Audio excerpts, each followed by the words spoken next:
Assalamualaikum warahmatullahi wabarakatuh. Kembali lagi bersama saya Ardianti di acara Apa Kabar Makassar. Nah, hari ini kita kedatangan tamu yang sangat luar biasa. Ada Prof Kartajayadi atau Prof KJ. Selamat siang nih, Prof. Siang. Bagaimana kabar nih? Oh, mantap, selalu mantap. Selalu Kabar mantap nih, Makassar. Iya, Prof. kabar Makassar kan? Iya, kabar Makassar dong. Iya. Nah, hari ini kita bakalan bincang-bincang tentang lagu-lagu daerah karena ternyata Prof KJ ini sangat peduli dengan lagu-lagu daerah. Nah, Prof, ini ada beberapa hal yang mungkin bakalan kita ngobrol di sini ya, Prof.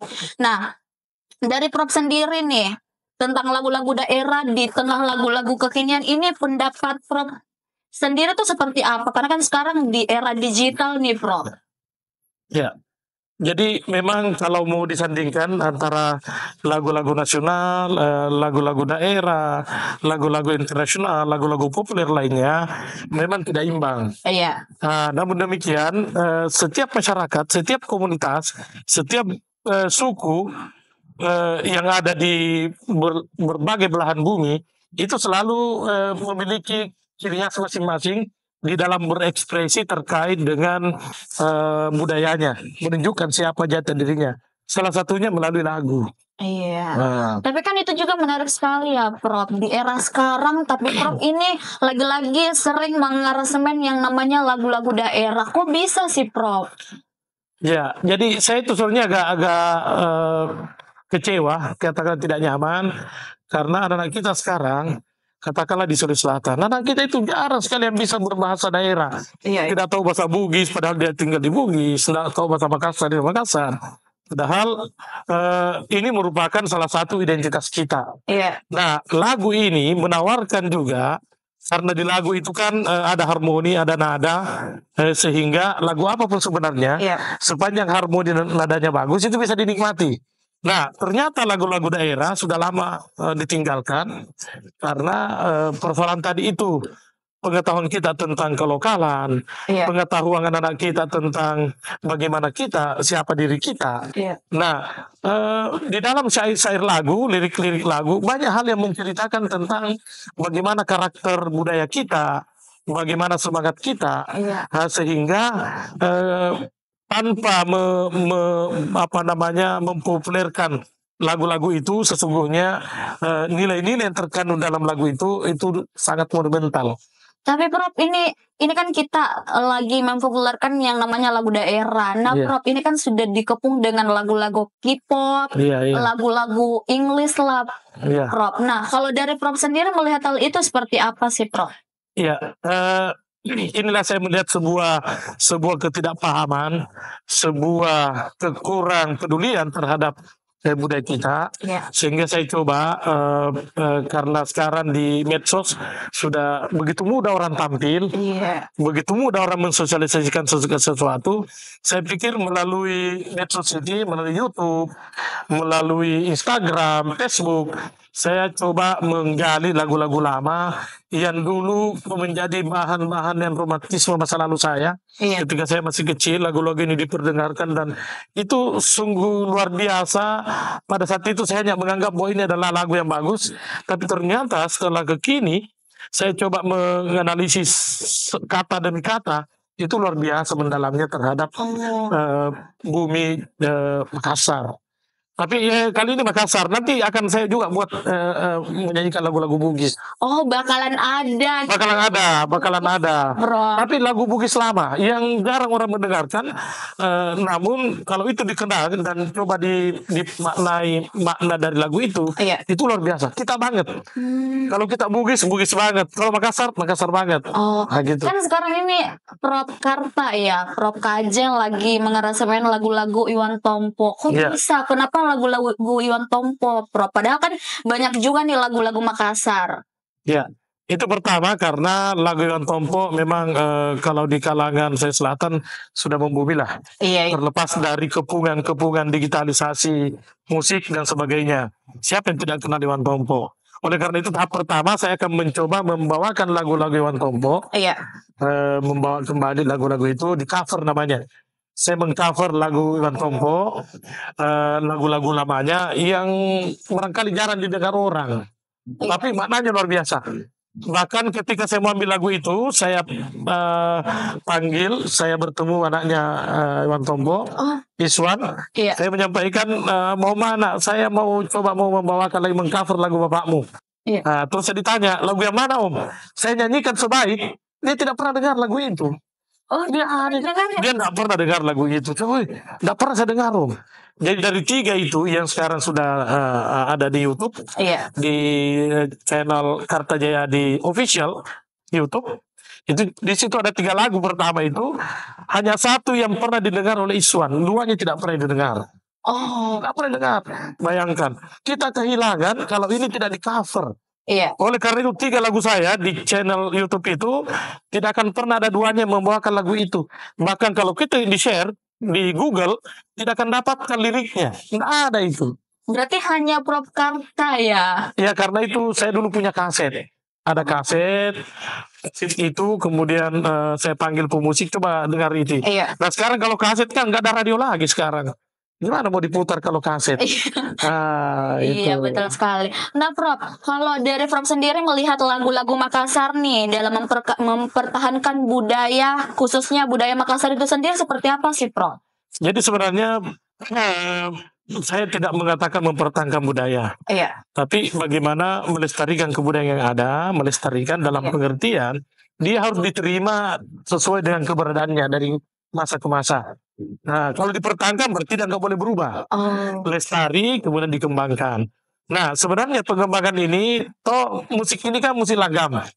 Mirip seperti lagu apa namanya, bukan pop lah, lagu keroncong.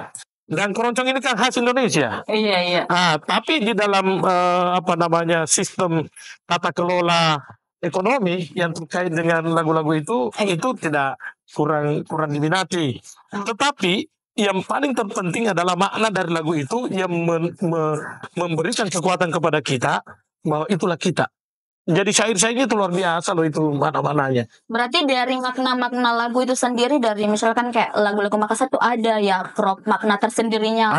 Ada yang mendalam, ada yang menceritakan pengalaman-pengalaman, ada yang menceritakan cinta, ada yang menceritakan keindahan alam, banyak macam. Tapi lagu-lagu ini filosofi hidup. Yang ketiga ini filosofi hidup. Yang 3 di awal itu. Tentang filosofi hidup ya. Filosofi hidup. Nah jadi sahabat KM yang ada di luar sana, baik di Sulawesi Selatan atau di Indonesia nih, yang mau dengarkan suara dari Prof Kartajayadi selaku Rektor UNM nih, bisa nyanyi loh. Silakan kunjung ke YouTube channel ya Prof. Iya, Kartajayadi Official. Kartajayadi Official. Nah Prof, sebenarnya apa sih sebenarnya kelebihan dari lagu-lagu Makassar itu sendiri sih Prof? Dari Prof sendiri tuh seperti apa?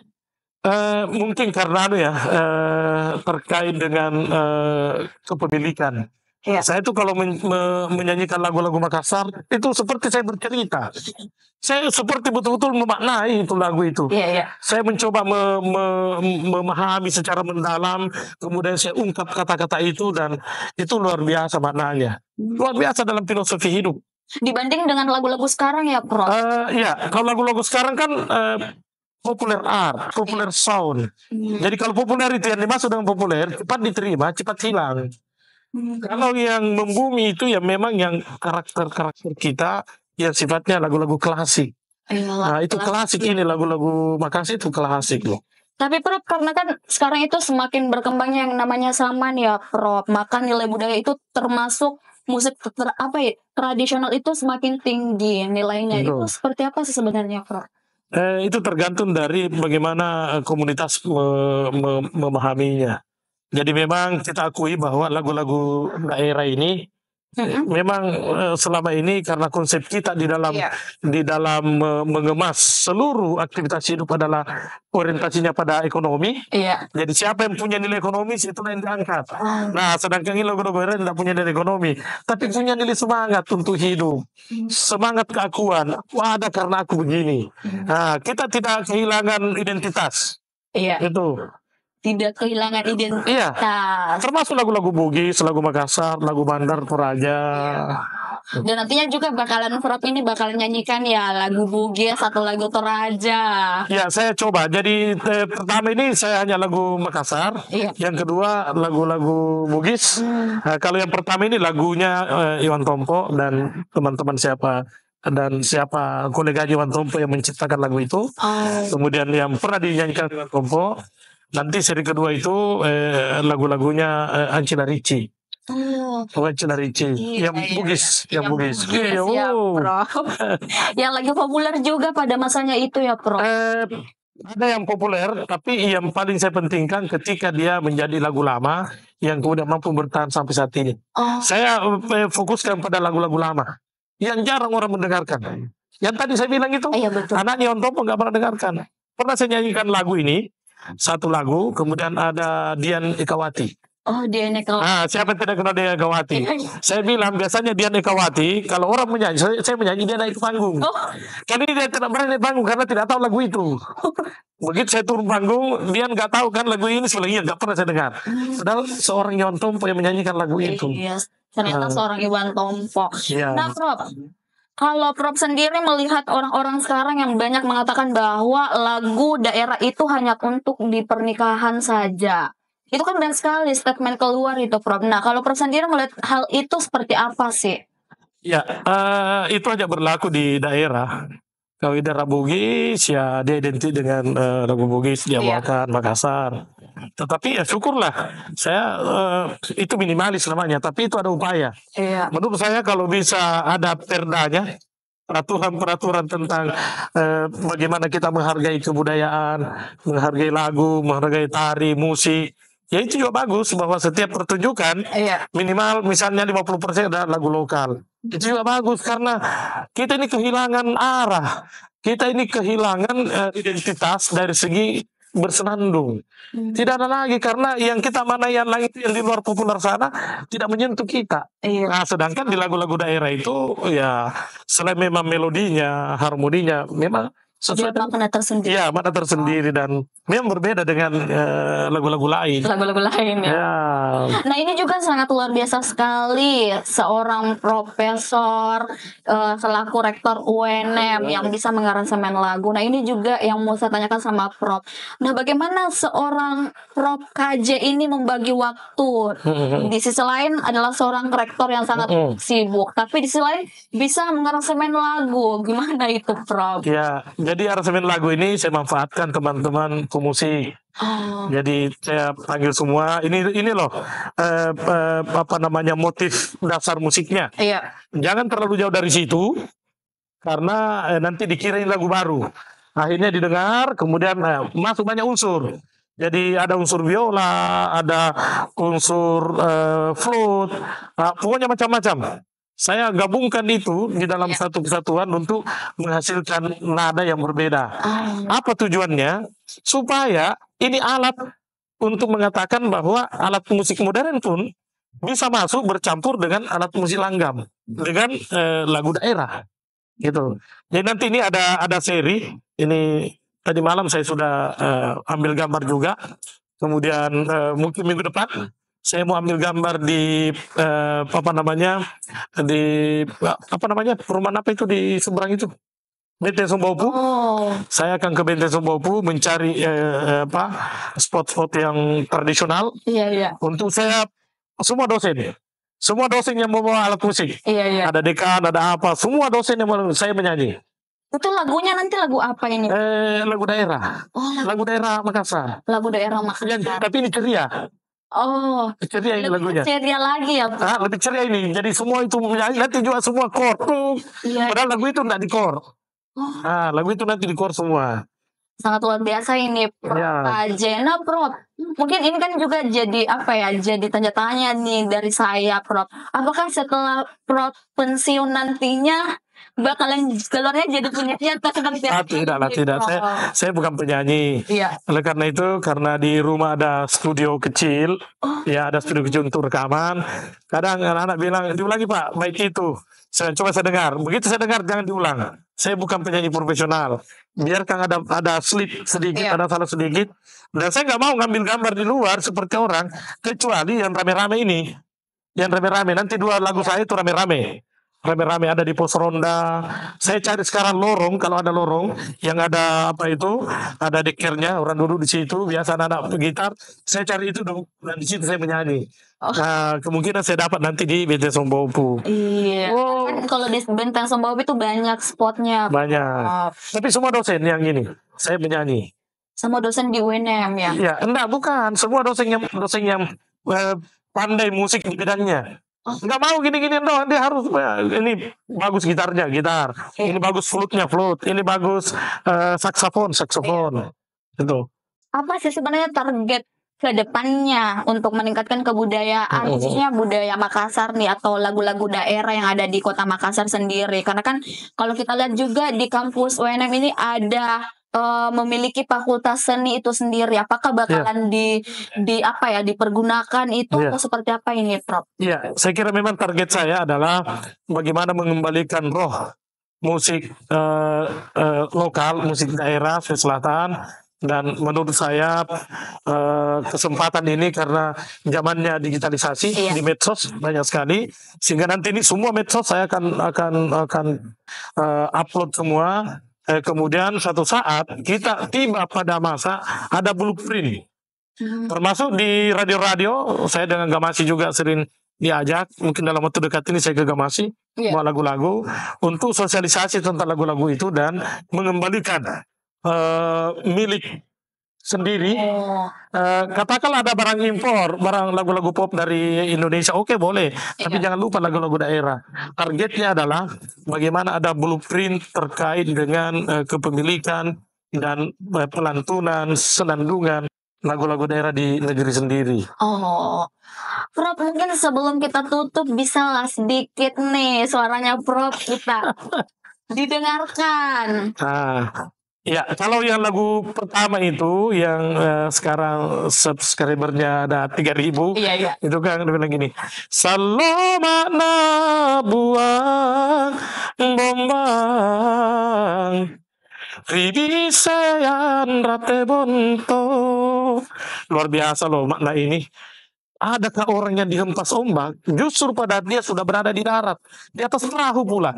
Perahu itu adanya di laut, tapi dia di darat masih terhempas ombak.